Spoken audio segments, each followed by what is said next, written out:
नमस्कार, मैं हूं संजय शर्मा। आप देख रहे हैं 4PM न्यूज़ नेटवर्क। एक बहुत बड़ी उपलब्धि हुई है उत्तर प्रदेश के लिए, लखनऊ के लिए और मेरे अपने लिए। और कहा भी जाता है कि जब ईश्वर को कोई काम कराना होता है तो कोई वो व्यक्ति चुनता है, और आप बड़े सौभाग्यशाली होते हैं कि ईश्वर ने अगर उस व्यक्ति के रूप में आपका चयन किया है। मैं पिछले कुछ सालों में इतना खुश कभी नहीं हुआ जितना मेरे एक काम की वजह से हुआ। आप सब मेरा परिवार हैं, तो मुझे लगा कि आज आपको उस काम के विषय में बताना चाहिए। और ये बताना चाहिए कि अमित शाह जी ने कहा था कि पत्रकार को एक्टिविस्ट नहीं होना चाहिए, लेकिन मैं एक्टिविस्ट हुआ। और जब हुआ तो इस लखनऊ की, इस प्रदेश की तस्वीर कैसे बदलने जा रही है, ये मैं आपको आज बताने जा रहा हूँ। और अनुरोध करूँगा, इस वीडियो पर अपनी राय जरूर दीजिएगा। मैंने बड़ी मेहनत के साथ, बड़ी कोशिशों के बाद ये पहल करी है। मुझे इसमें आपका साथ चाहिए, आपका भरोसा चाहिए और आपकी राय भी चाहिए। तो मैं बताता हूँ हुआ क्या। आप जानते होंगे इन साहब को। नाम है संजय सेठ। नाम है संजय सेठ। संजय यानी मेरा नाम, और फिर इसमें सेठ जी और जोड़ दीजिए तो इनका नाम है संजय सेठ। अब आपका परिचय आप पूछेंगे, संजय सेठ जो लोग नहीं जानते कौन है, तो ये भारतीय जनता पार्टी के पूर्व सांसद हैं। अब लेकिन ये परिचय भी पर्याप्त नहीं है, इनका मैं विस्तार के साथ परिचय देता हूँ। ये साहब मुलायम सिंह यादव जी के बड़े सेवक हुआ करते थे, उनकी बहुत सेवा करते थे। दो पार्टनर हैं, संजय सेठ और खालिद मसूद। खालिद मसूद मायावती की सेवा करते थे और ये साहब मुलायम सिंह की सेवा करते थे। सरकार बदली, मुलायम सिंह के बाद मायावती आई। इनका एक ग्रुप था, ग्रुप का नाम था शालीमार। उत्तर प्रदेश का एक बड़ा group, Shalimar group. Shalimar group के कर्ता धर्ता संजय सेठ और खालिद मसूद। प्रदेश में सरकार आई अखिलेश यादव की, और अखिलेश यादव लखनऊ के अंदर विकास के कुछ बड़े काम करना चाहते थे। वो चाहते थे कि कुछ ऐसा काम हो जाए जो इतिहास में दर्ज हो। लिहाजा उन्होंने ये एक भवन बनाने का फैसला किया। ये आप आलीशान भवन देख रहे हैं, इसका नाम है JPNIC।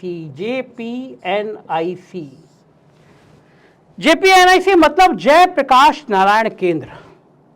एक शानदार नेता, देश को एक अमिट छाप देने वाले नेता जय प्रकाश नारायण केंद्र की शुरुआत की अखिलेश यादव ने। लखनऊ का सबसे पॉश इलाका गोमती नगर, और गोमती नगर में भी सबसे पॉश इलाका अंबेडकर पार्क के सामने यानी ताज होटल के पीछे, वहां पर ये एक आलीशान बिल्डिंग बनाने का फैसला किया गया। लगभग 800 करोड़ से ज्यादा का ये प्रोजेक्ट बन रहा था। और प्रोजेक्ट क्या बन रहा था, एक ऐसी शानदार बिल्डिंग बनाने की तैयारी थी कि दुनिया के लोग अगर आते तो कहते कि ये उत्तर प्रदेश की यादगार जगह है।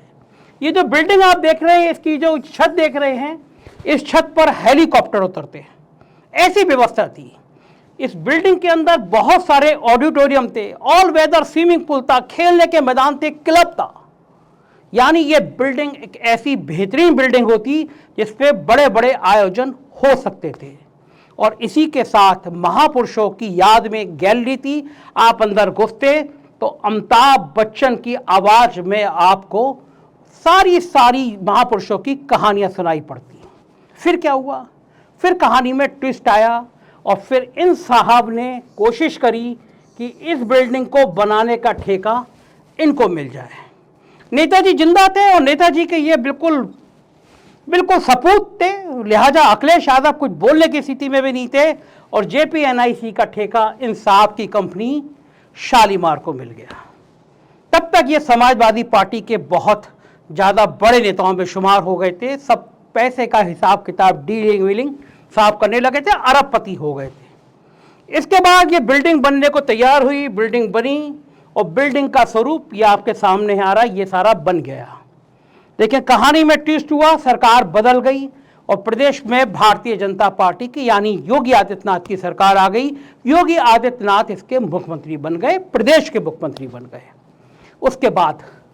उसके बाद कहानी में ट्विस्ट आया, और फिर मुख्यमंत्री बनते ही इस बिल्डिंग की जांच शुरू हो गई। ये बिल्डिंग जो जेपीएनआईसी के नाम से भव्य तरीके से बन गई थी, ये आप जो फोटो देख रहे हैं ये इसके ओरिजिनल फोटो हैं। पूरी बिल्डिंग तैयार हो गई थी, फिनिशिंग का काम बचा था और फिनिशिंग होते ही ये बिल्डिंग शुरू हो जाती, लेकिन सरकार बदली और आते ही मुख्यमंत्री जी ने इसकी जांच के आदेश कर दिए। अखबारों में छपने लगा कि जेपीएनआईसी के निर्माण कार्य में बड़ा घोटाला हुआ है, यानी शालीमार ने बहुत बड़ा घोटाला किया है।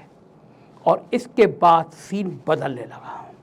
संजय सेठ को समझ आ गया, इस शातिर व्यापारी को समझ आ गया कि अब दिन अच्छे नहीं चलने वाले हैं, दिन बुरे हो गए।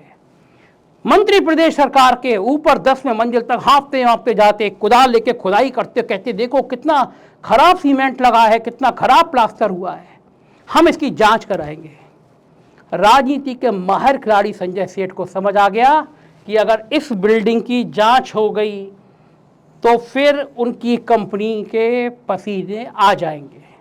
लिहाजा उस आदमी ने मौके का फायदा उठाया और पलटकर भारतीय जनता पार्टी की वॉशिंग मशीन में धुलने चला गया।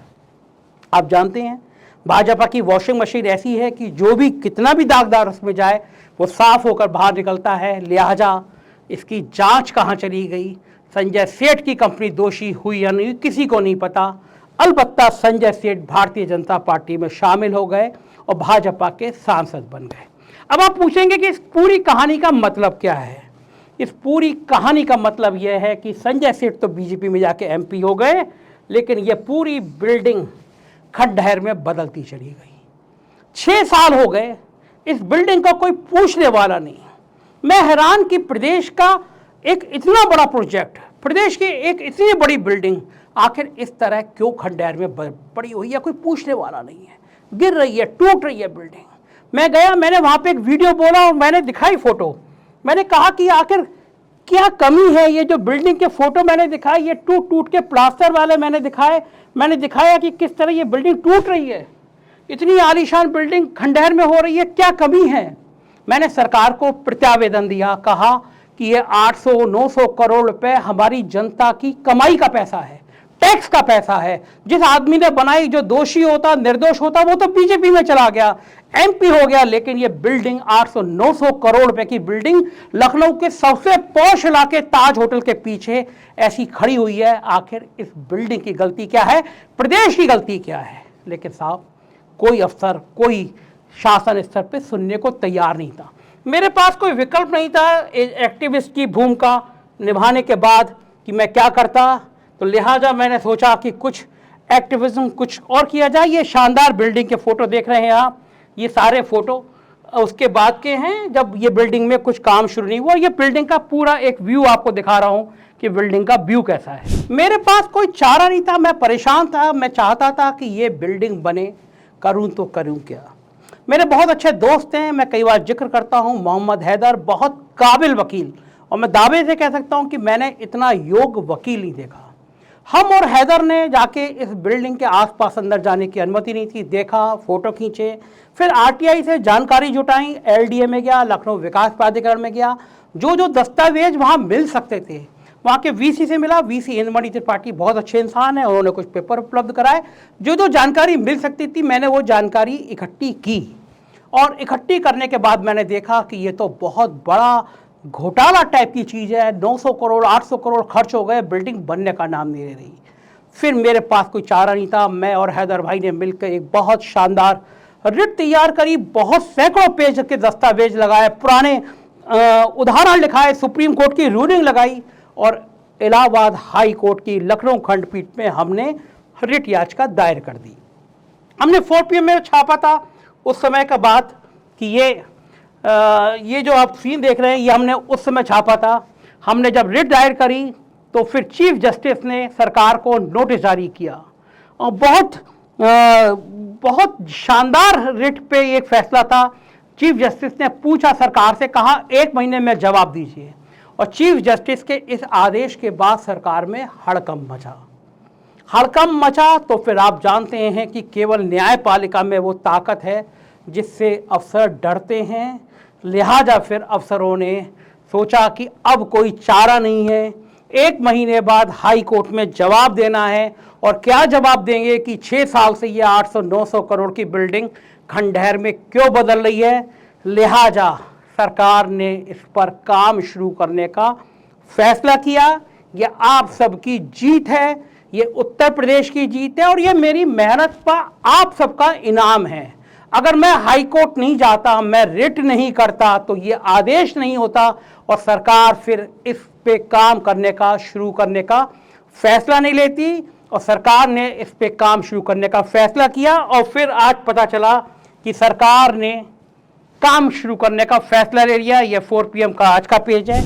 तो फिर आज सुमित मेरे बहुत बढ़िया फोटोग्राफर वो गया और उसने बताया कि यहाँ काम शुरू हो गया। तो मैं कुछ तस्वीरें और कुछ वीडियो आपको दिखाना चाहता हूँ।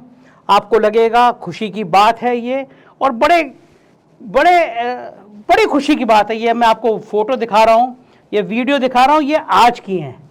ये जो बिल्डिंग खंडेर हो रही थी, हाई कोर्ट में जवाब देना है, लिहाजा इस बिल्डिंग पे काम शुरू हुआ। आज मजदूर वहाँ पे सफाई करते हुए नजर आए। देखिए कैसे टूट रही है बिल्डिंग। 800 करोड़ के 6 साल से बिल्डिंग खंडेर हो रही है, कोई पूछने वाला नहीं। और ये तस्वीरें देखिए कि ये आज की तस्वीरें हैं। मजदूर आपको ये मशीन से सफाई करते हुए नजर आ जाएंगे। 6 साल के बाद ये JCB अंदर घुसी है। ये खंडेर होती हुई बिल्डिंग को रोकने के लिए जो आप देख रहे हैं, ये जो JCB आपने अभी देखी, चलती हुई JCB देखी, ये सारी चीज़ें, ये पेड़ पौधे, ये सारी सफाई, ये JCB जो खड़ी हुई है, ये JCB ये आज की तस्वीर है। ये आज चल रही है JCB और कहीं ना कहीं सफाई हो रही है, यानी काम शुरू हो गया JPNIC का। ये बड़ी बात है। अब ये देखिए, ये जो आप देख रहे हैं पोल पर चल के लाइटें ठीक की जा रही हैं, ये सब खंडेर हो गया था। सोचिए आप, 800 करोड़ रुपए सरकार इस तरह बिल्डिंग बना के भूल जाती है। जो बिल्डिंग बनाने में जिसने नोट कमाए होंगे, जिसने माल कमाया होगा, वो संजय सेठ भाजपा में चला गया, वो MP बन गया, वो वहां पे पैसा कमा रहा है। और ये तस्वीरें खंडेर होती बिल्डिंग, किसी को कोई फर्क ही नहीं।